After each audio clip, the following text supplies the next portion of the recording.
Welcome to October, friends.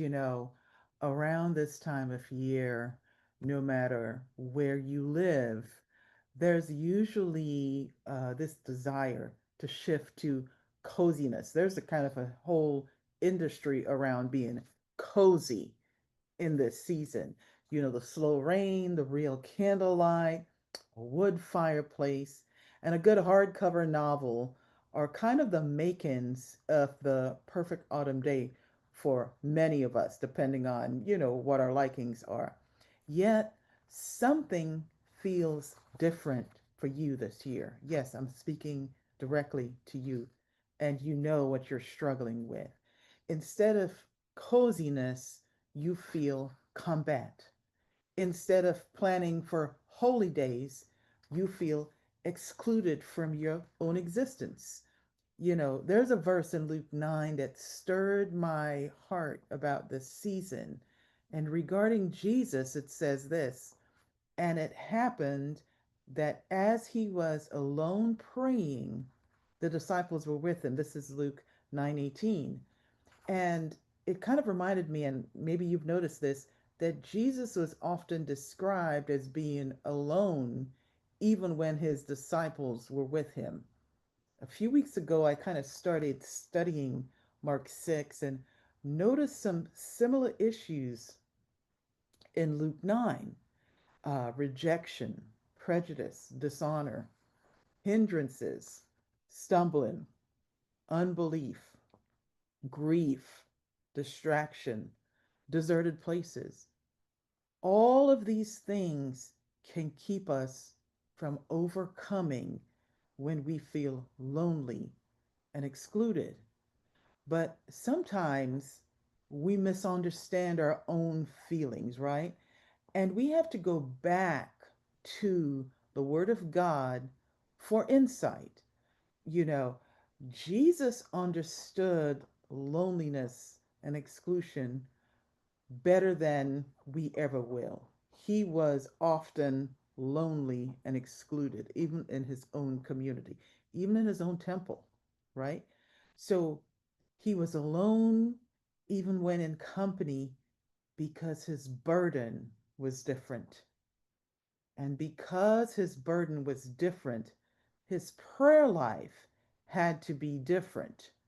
What seems like loneliness and exclusion to us was him being set apart by and focused on his divine burden. The plan that God had for his son came with a burden that required a different way of being. Jesus was not like everybody else, not from a baby to the present time.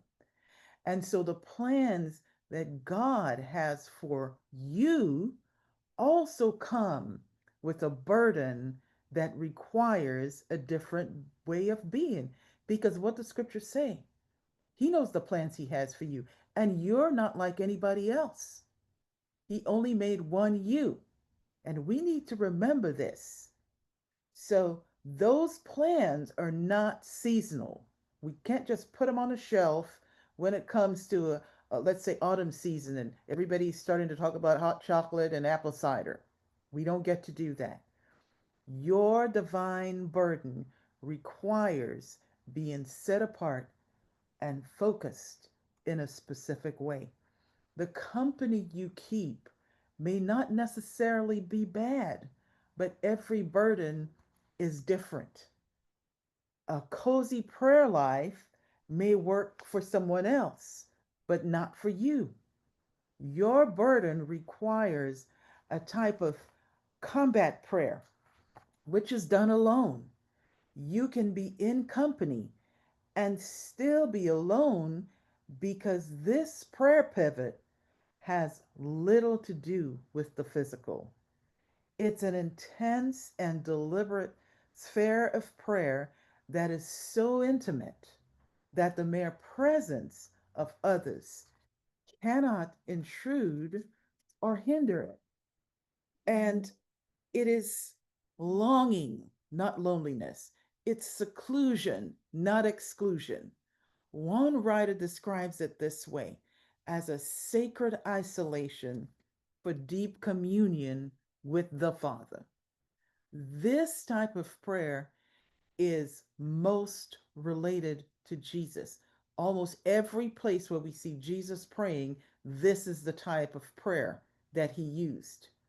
This type of prayer is not rushed or self seeking, it is earnest, it is worshipful, it is reverential, it's strategic, it's transforming, it's resurrecting, it's intimate, it's solitary, it's countenance changing, it's soul purifying, it's love increasing, it's faith persevering, it's enemy blessing, it's courage commending, it's spirit strengthening, it's heart steadying, it's trial winning, it's mountain moving, it's mission succeeding, it's jail breaking, it's bond breaking, it's chain breaking, it's heaven opening, it's miracle manifesting, and it's devil defeating.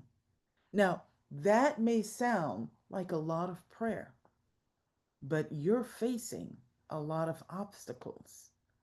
This is not defensive prayer, it's offensive prayer. It is intended to destroy obstacles, not just to deflect them. We're not playing games with Satan here, right? For an overcoming October, your prayer should be as Jesus modeled. You should have this intense and deliberate sphere of prayer that is so intimate that the mere presence of others cannot intrude or hinder it. And this is what I declare over you right now: no chaos shall conquer you, no deception shall derail you, no treachery shall trap you, no plot shall prevail against you, and no weapon shall wound you. You know, a government system may shut down, the entire world may grind to a halt, but heaven's storehouse is open for you, and the Lord's armory never fails. You shall have an overcoming October. Keep praying. Shalom, shalom. God bless you.